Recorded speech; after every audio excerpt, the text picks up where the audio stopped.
Aquí inicia La Fosa Escéptica, un lugar para ejercitar la mente, con Alfonso Villalpando.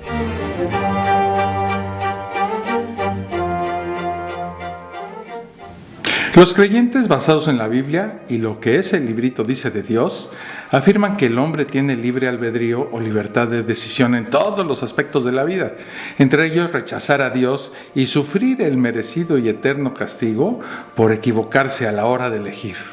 Los ateos y escépticos, que no creemos en este asunto de dioses y castigos celestiales, pensamos que, según la Biblia y las características de Dios, es imposible que el hombre tenga una real y libre capacidad de elegir basados en el trillado libre albedrío que los creyentes presumen. Es imposible tener una libertad de elección, ya que esto sería altamente contrario con una importante característica de Dios, la omnisciencia. Y es que es muy común oír a los religiosos decir esto, miren. Pues es de que Dios lo sabe todo. Hasta el último de tus cabellos está contado. La última pulga de tu perro está ahí por él. Y no se cae una hoja de un árbol sin que Dios lo permita. El pasado, el presente y sobre todo el futuro está revelado para Dios. Pues es de que Dios ya sabe lo que ocurrirá mañana o la semana que viene o 1000 siglos después. Dios lo sabe todo. Y el que no crea en esto, que le salga triña en el ganso.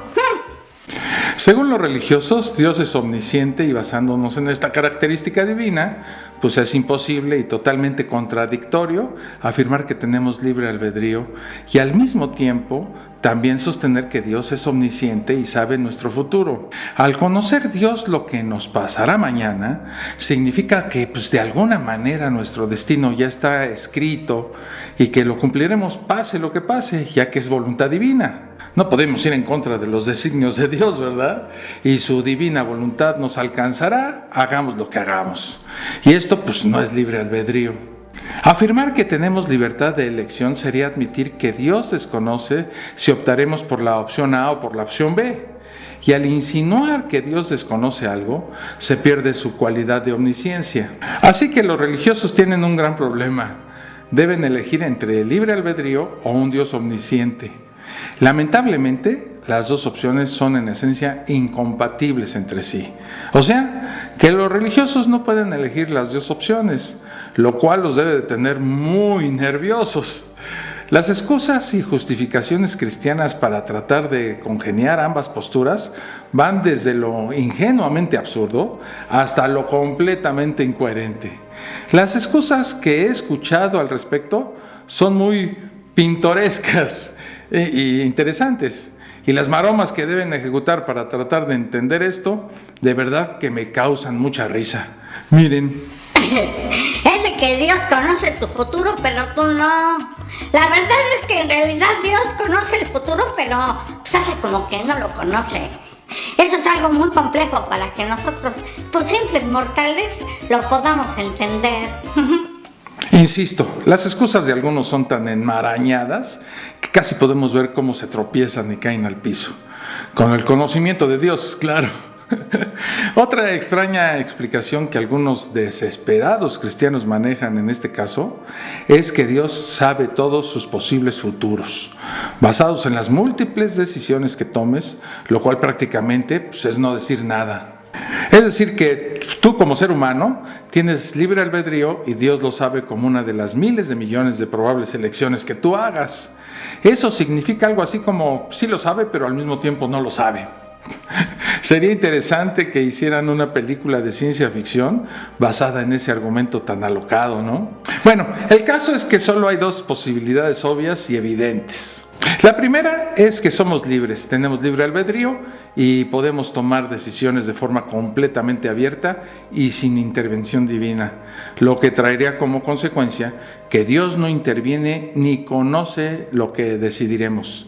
Y la segunda es que Dios lo sabe todo, por lo que también sabe de nuestras decisiones y destino, y no hay libre albedrío ni elecciones propias. Por eso yo le pregunto al creyente, ¿Dios sabe si tú irás al paraíso o al infierno? ¿Cómo responderían los religiosos a esta pregunta? Bueno, si responden que sí, significa que ya están predestinados a ir al cielo o infierno y que la opción de libre albedrío se ha ido al meritito excusado. ya que hagan lo que hagan, ya está escrito si se salvan o no. Si responden que no, estarían admitiendo abiertamente que hay algo que Dios no sabe, por lo que su cualidad de omnisciente se anula y ese Dios perfecto pues se desvanece. Para los religiosos debe ser una decisión muy difícil. Pero veamos a continuación una interesante paradoja que hunde aún más la cualidad divina de la omnisciencia y compromete el libre albedrío humano, las peticiones y oraciones a Dios. Como ya sabemos, Dios escucha los ruegos y oraciones de sus creaciones y depende de muchos factores si las puede cumplir o no. Sobre las oraciones, pues ya hemos visto un video en la fosa séptica y aquí arriba les dejo la etiqueta para que lo vean. En teoría, cuando un creyente le hace cualquier petición o ruego a Dios donde esté involucrada su capacidad de decisión, desde aprobar un examen escolar hasta salvar un matrimonio, ya se está optando por dejar de lado el famoso libre albedrío y el creyente espera que Dios meta sus manos, narices o cualquier parte de su divino cuerpecito para resolverlo. ¿No les parece incoherente y contradictorio que los religiosos anden presumiendo tener libre albedrío y al mismo tiempo le rueguen a Dios para que intervenga y anule su capacidad de libre decisión para complacerlos en sus peticiones? Como yo lo veo, no deberían pedirle nada a Dios, ya que sus vidas y posterior juicio final está basado en sus elecciones tomadas en vida y no en los regalos, limosnas o magias de Dios. Supuestamente Dios nos observa y nos juzgará de acuerdo a nuestras decisiones. Sus dádivas alterarían gravemente esta libertad. ¿Qué sentido tiene decir que tenemos libre albedrío si creemos que Dios está interviniendo a cada rato en nuestras vidas?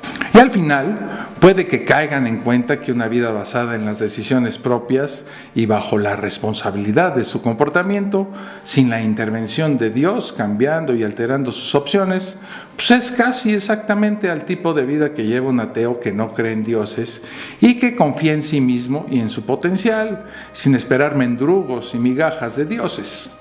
Vivir sin tanta telaraña en el cerebro siempre es mejor que estar sujeto a la voluntad de un ser imaginario, del cual no se puede probar su existencia. Les voy a poner otro ejemplo. Imaginemos que conoces al hombre o mujer de tus sueños.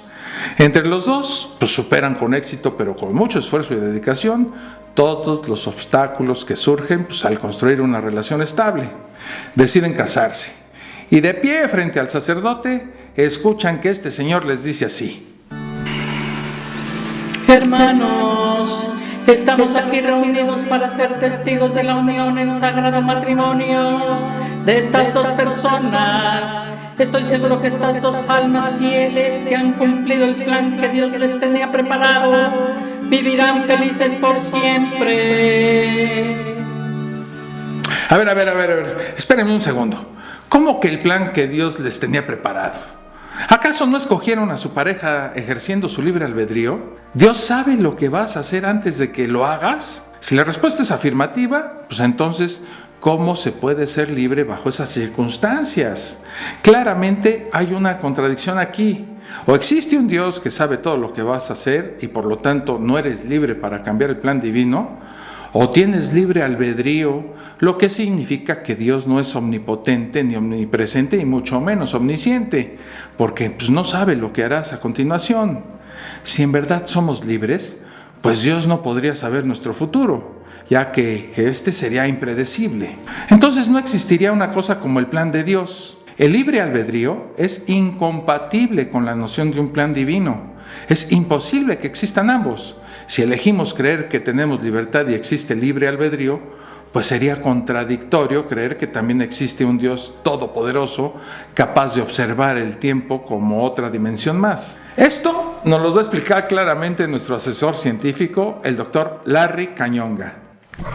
Se los voy a tratar de explicar de la siguiente manera. Si el espacio y el tiempo es una dimensión física como cualquier otra, no puede existir el libre albedrío, ¿no? Se los voy a explicar, miren. Imaginen que son ustedes arrastrados de espaldas por la violenta corriente de un río. Están atrapados en el cauce, apenas pueden ver lo que dejan atrás y lo que está adelante es desconocido. Bueno, así es como los humanos experimentamos el tiempo, como pasado, presente y futuro. Ahora, si alguien estuviera parado en el borde de ese mismo río, podría observar sin problema que todo es lo mismo. Solo le bastaría caminar de un lado a otro para ver por dónde pasaron ustedes y, por ejemplo, notar la enorme catarata que les espera al final del recorrido. Pero como nosotros estamos atrapados en una perspectiva subjetiva de espacio-tiempo, no notamos nada de esto. El tiempo no es absoluto como se pensaba antes, sino que está íntimamente ligado con el espacio y el movimiento. Pasado, presente y futuro son conceptos relativos provenientes de la intuición. Según mi colega Albert Einstein, al analizarlos con más calma, nos damos cuenta de que lo que comúnmente llamamos tiempo no existe como tal. El tiempo no sucedió y dejó de ser, sino que sigue existiendo, al igual que el futuro. No será, sino que para algunos ya es y para otros todavía no sucede. Dependiendo de nuestra ubicación en el universo, pudiéramos estar viviendo en lo que alguien más considera el futuro. Igualmente sucede con el pasado. Por tanto, si existiera un ser capaz de observar todo esto sin estar ligado al espacio-tiempo, como el dios del que hablaba Kant, o como Cooper en la película Interstellar, ¿la han visto? Bueno, dicho individuo podría confirmar que todo está predeterminado, solo que no estamos conscientes de ello. ¿Entendieron? Bueno, espero que sí, porque yo no lo pienso repetir. Muchas gracias, doctor. Si todo efecto tiene una causa y si todo lo que pasa ahora en el presente es el resultado necesario de eventos que ocurrieron en el pasado, entonces, ¿qué da lugar en el universo para algo como el libre albedrío? Como decía Aristóteles, conocer algo es conocer la causa de ese algo. Por tanto, bastaría con investigar las verdaderas motivaciones de cada elección humana para concluir que siempre estamos influenciados por factores externos fuera de nuestro control que determinan a priori las acciones que luego consideramos libres. Eso es lo que piensan los individuos denominados deterministas. Según ellos, la existencia del libre albedrío es completamente imposible. Algunos filósofos sugieren que sería extremadamente complicado encontrar las razones que motivan las decisiones humanas, pero la posibilidad existe.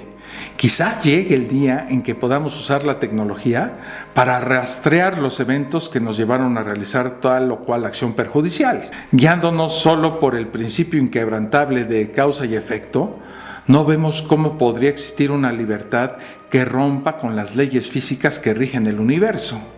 Pero el asunto se pone más interesante, miren. Si es cierto que nuestro cerebro es una máquina tan compleja que le esconde a nuestra conciencia procesos clave, pues no puede existir el libre albedrío.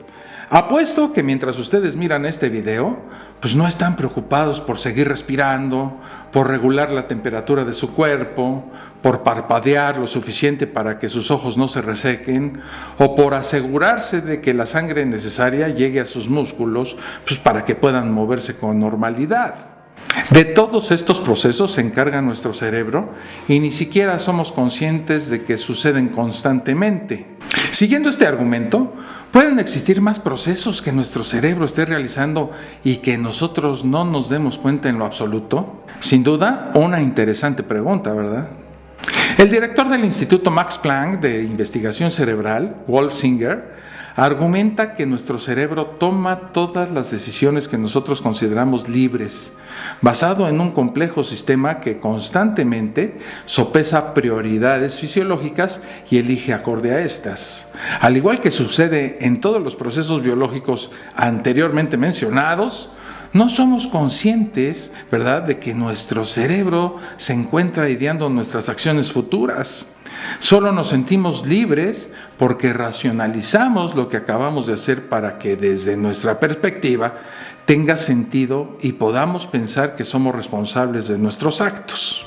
Siguiendo esta línea de pensamiento, Singer argumenta que los criminales no son culpables por sus crímenes, sino que los individuos que realizan actos delictivos sufren defectos mentales, los cuales causan su comportamiento errático. Aún no pueden ser ubicados por la tecnología actual, pero según Wolf, la tecnología evolucionará hasta el punto en que podremos saber, fíjense, si alguien cometerá un crimen luego de escanear sus ondas cerebrales. ¡Qué interesante! Si consideramos que nuestros pensamientos constituyen un tipo de estado biológico físico, no puede existir el libre albedrío. ¿Por qué no consideramos que las demás especies animales tienen libre albedrío? Bueno, algunos dirían que los humanos somos diferentes porque somos racionales, porque sabemos deducir lógicamente y medir las consecuencias de nuestras acciones.